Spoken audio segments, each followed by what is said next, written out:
সেই game on থেকে শুরু, আর পারছি না গরু। কবে এই ফিক্সিং বা কবে এই স্পট ফিক্সিংয়ের আলোচনা শেষ হবে, কবে বাংলাদেশ থেকে বা বাংলাদেশ প্রিমিয়ার লিগ থেকে ফিক্সিংয়ের ভূতটা তাড়ানো যাবে, সেসব নিয়ে কথা বলতে আজকে আমি চলে এসেছি কাউসার মুজিব অপূর্ব খেলাকতের নিয়মিত আয়োজন ছেলে খেলায়।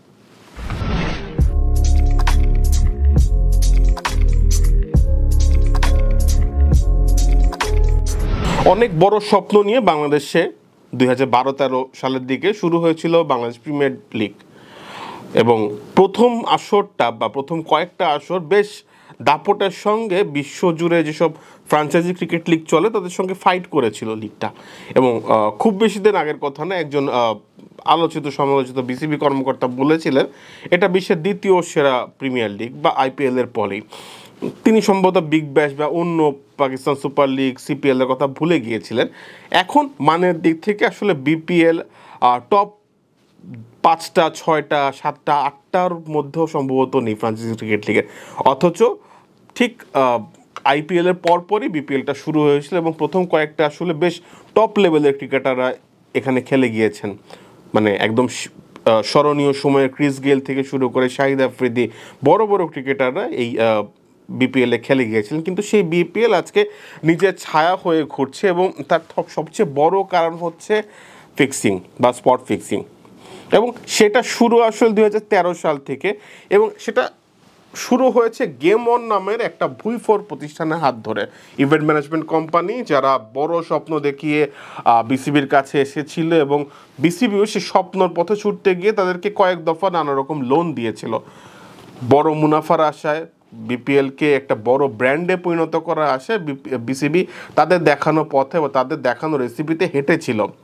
কিন্তু কয়েকটা আসর যেতেই বোঝা যায় যে তারা আসলে টাকা কামানোর জন্য একটু অনৈতিক পথে হাঁটছে, এবং যে কারণে বিপিএল থেকে একসময় মোহাম্মদ আশরাফুলের মতো ক্রিকেটাররা নির্বাসিত হন, নিষিদ্ধ হন আন্তর্জাতিক ক্রিকেটে। ঢাকা গ্ল্যাডিয়েটর্সের মতো দলকে নিষিদ্ধ করা হয় ফিক্সিংয়ের অভিযোগে, ম্যাচ পাতানোর অভিযোগে, এবং সব মিলিয়ে বড় একটা সংকট নেমে আসে বাংলাদেশ ক্রিকেটে।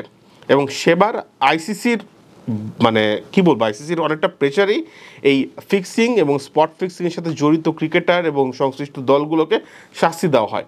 সেই সময় থেকেই বাংলাদেশ প্রিমিয়ার লিগে একটা অন্ধকার অধ্যায়ের সূচনা হয়ে গিয়েছে, এবং যেই গন্ধটা বিসিবির থেকে বা বিপিএল থেকে এখন পর্যন্ত সরানো যায়নি। এবং সম্প্রতি বিসিবির যে মানে স্বাধীন তদন্ত কমিটির কথা শুনছি, তারা যেই রিপোর্টটা পেশ করতে যাচ্ছে সেখানেও দেখা গেছে যে গত বছরে 36টা এরকম ঘটনা ঘটেছে বিপিএলে যেখান থেকে আসলে সন্দেহ করা যায় সেই ফলাফল বা সেই সন্দেহ যাদের বিরুদ্ধে, সেই 3-4 জন ক্রিকেটার বা 10-12 জন ক্রিকেটারের বিরুদ্ধে বিসিবি কী সাজা ব্যবস্থা করবে বা আইসিসি কী পদক্ষেপ দেবে সেটা পরবর্তী আলোচনা বা প্রিভিয়াস আলোচনা। কিন্তু আমার প্রশ্ন হচ্ছে যে এই বিসিবি থেকে বা বিপিএল থেকে এই যে স্পট ফিক্সিংয়ের কেলেঙ্কারি, এই ভূতটা কীভাবে তাড়ানো যাবে? মানে সেটা প্রাথমিক যে ইকুয়েশনটা সেটা খুব সহজ। আপনি একটা মানে ভদ্রস্থ ইভেন্ট ম্যানেজমেন্ট কোম্পানির কাছে বিপিএলের দায়িত্ব দিবে, এবং সেই দায়িত্বের পিছনে মানে সর্বশেষ যে খবর সেখানে আইএমজি নামে একটি প্রতিষ্ঠান বিপিএলের ব্যাপারে খুব আগ্রহী। আইএমজি খুব প্রতিষ্ঠিত একটা প্রতিষ্ঠান, বিশ্বব্যাপী নানা রকম স্পোর্টস ম্যানেজমেন্টের সাথে বা নানা রকম আন্তর্জাতিক আসরের সাথে তারা যুক্ত। বিশেষ করে ইন্ডিয়ান প্রিমিয়ার লিগের সাথে তারা প্রথম 13 বছর তাদের চুক্তি ছিল, এবং ইন্ডিয়ান প্রিমিয়ার লিগে তারা বৈশ্বিকভাবে বিশাল বড় একটা ব্র্যান্ডে পরিণত করেছে। সো বাংলাদেশ ক্রিকেট বোর্ডও তাদেরকে হায়ার করতে চায় এই লক্ষ্য থেকেই, যাতে করে বিপিএল বা বাংলাদেশ প্রিমিয়ার লিগ একটা বড় ব্র্যান্ডে পরিণত হয়। তো সেই ব্র্যান্ড ভ্যালু বাড়ানোর ক্ষেত্রে আইএমজি থেকে সম্ভবত বেটার কোনো চয়েস এই মুহূর্তে বিসিবির হাতে নেই। তাদের সাথে চুক্তি অলমোস্ট শেষ হয়ে মানে চুক্তির মানে প্রক্রিয়া অলমোস্ট শেষের দিকে আছে। এখন শুধু মানি ডিলিংসের ব্যাপারটা বাকি, কিছু পেপার ওয়ার্ক বাকি। সেটা হলেই হয়তো আমরা বলতে পারবো আইএমজির সাথে চূড়ান্তভাবে বড় একটা মেয়াদে বিসিবি কাজ করতে যাচ্ছে।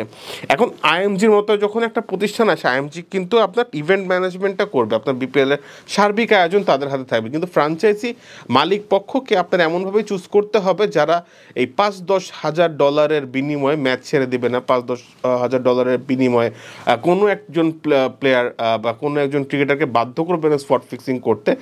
বিশেষ করে সেরকম মালিক পক্ষই এসব ঘটনাকে প্রাধান্য দেন বা এসব করে টাকা ইনকাম করতে চান, যাদের পক্ষে আসলে খেলোয়াড়দের বেতন ভাতা ঠিকমতো দেওয়া পসিবল। এবং দলের প্লেয়ার বাছাইয়ের ক্রাইটেরিয়াও দেখবেন যে এইসব মানের ক্রিকেটার কি নেওয়া হয় যাদের পক্ষে আসলে ফিক্সিং বা স্পট ফিক্সিং করাটা সহজ বাকিদের থেকে। কোনো প্রতিশ্রুতিশীল বা প্রতিভাবান ক্রিকেটারকে এই পথে আনাটা একটু কঠিন, রাদার দেন 35 বছর প্লাস বা 30 আপ এইসব ক্রিকেটার যাদের ক্রিকেট ক্যারিয়ারের শেষের দিকে, তাদের পক্ষে এই কাজটা করা সহজ। বা তদন্ত প্রতিবেদনে আমরা সেরকমটাই দেখেছি। সো একদিক থেকে ইভেন্ট ম্যানেজমেন্ট কোম্পানিটা আপনার ব্র্যান্ড ভ্যালু বাড়ানোতে কাজ করবে, একই সাথে বিসিবিকেও কাজ করতে হবে যে বেটার ফ্র্যাঞ্চাইজি ওনার খুঁজে বের করা, যার কাছে আসলে ক্রিকেটে ইনভেস্টমেন্ট বা ক্রিকেট থেকে ক্রিকেটীয় উপায়ে আপনার ইনভেস্টটা উঠিয়ে আনার ব্যাপারে বেশি মনোযোগ থাকবে।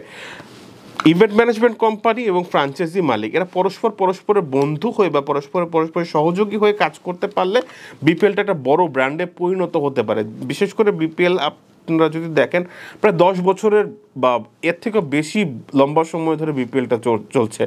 তো সেক্ষেত্রে বিপিএলের পক্ষে সম্ভব বড় একটা ব্র্যান্ড হিসেবে নিজেদের গড়ে তোলার, যদি একটু ছাড় দিতে পারেন এবং কিছু কিছু ক্ষেত্রে নিজেদের সততার পরীক্ষাটায় পাশ করতে পারেন, সেক্ষেত্রে বিসিবির পক্ষে সম্ভব বিপিএলকে একটা বড় ব্র্যান্ডে পরিণত করা। তো আমার প্রশ্ন হলো, বিপিএলকে বড় ব্র্যান্ডে পরিণত করার সদিচ্ছা কি বিসিবির আছে কিনা, সেই প্রশ্নটা সামনে রেখে আজকে এখানেই শেষ করছি।